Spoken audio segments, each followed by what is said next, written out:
October 2001, Lancaster County, Pennsylvania. The air was sharp with the scent of dry leaves and distant smoke.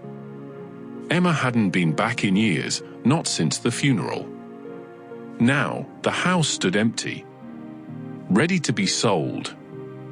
Her boots crunched softly on the brittle grass as she wandered toward the tree line, drawn more by memory than purpose. There, beneath the branches of the old oak by the edge of the field, the place she once called magic, she noticed something. A patch of soil slightly raised, marked by a rusted horseshoe.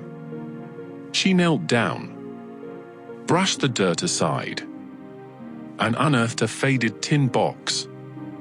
Inside, a single envelope. Her name, written in her father's hand. "My dearest Emma." She sank to the ground, clutching the letter. 30 years had passed, but some words are written to outlive time. "My dearest Emma, if you're reading this, you found the letter I buried beneath the old oak tree at the edge of the farm. The one we used to sit under when the sky turned lavender and the air smelled like honeysuckle. You called it our magic place. I can still hear your laughter chasing fireflies through the tall grass. I buried this letter in the summer of '71. I was 72 then, and I knew I might not get the chance to say all I needed to. I think part of me always hoped you'd find this someday. There's something I never had the courage to tell you. Not because I didn't love you, but because I loved you too much. I couldn't bear to let you see the side of me that carried doubt, regret, and dreams that never made it past the barn fence. Maybe I'm writing this for myself. Or maybe it's just time you knew the truth. Back in 1958, long before you were born, I had a choice.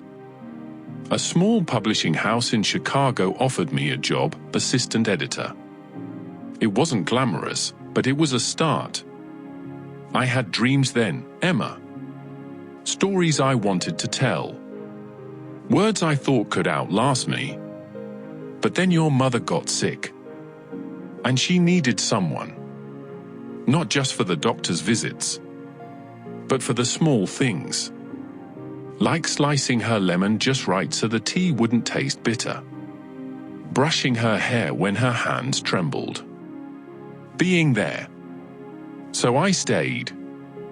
I traded city streets for cornfields. The typewriter for a tractor. And Emma, I never regretted staying for your mother. Never regretted loving her, or building this quiet life, or watching you grow up wild-hearted and wide-eyed.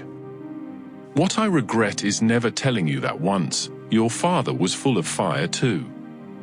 That I had dreams bigger than this small patch of earth. I was afraid that if I told you, you'd see our life as a cage instead of a gift. I never wanted you to feel like a burden. You were the best part of my life.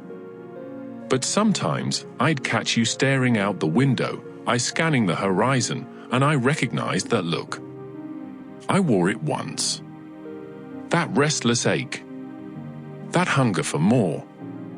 I hope you chased it, Emma. I hope you ran farther than I ever dared.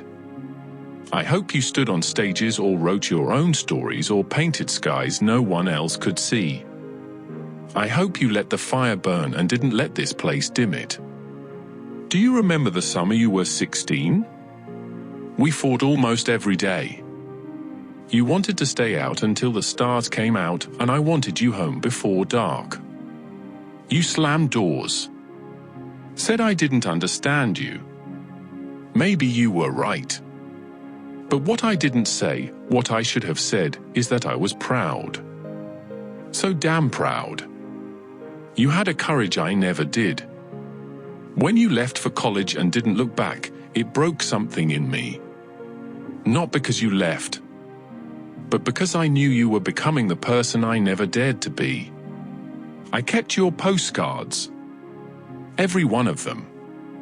Even the ones with just a line or two. Snowed in. Missing home. Got the internship. Met someone. I read them like chapters in a story I never got to write. Your mother passed quietly, in her sleep, with my hand in hers. She asked about you even then. Wanted to know if you were happy. I told her yes. I believed it too. She always believed in happy endings, even when life wasn't generous with them. Now it's just me and this old house. The boards creak more, the light fades quicker.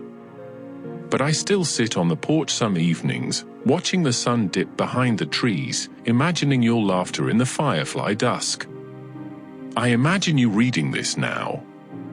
Maybe in a place I've never seen. Maybe with a cup of tea in your hand. And I hope you smile, Emma. I hope you know your father loved you more than he ever knew how to say. And that, in some quiet way, I lived through you. This letter is yours now. Do with it what you will. Bury it again, burn it. Or keep it folded, in a drawer beside your own letters unsent. Just know this, there was never a day I wasn't proud to be your father. Even when I didn't know how to say it out loud. With all the love I never learned how to show. Your dad. If you enjoyed this story, please leave a like, subscribe, and share it with your friends. Your support means a lot to us, and we're always happy to have you as part of our community.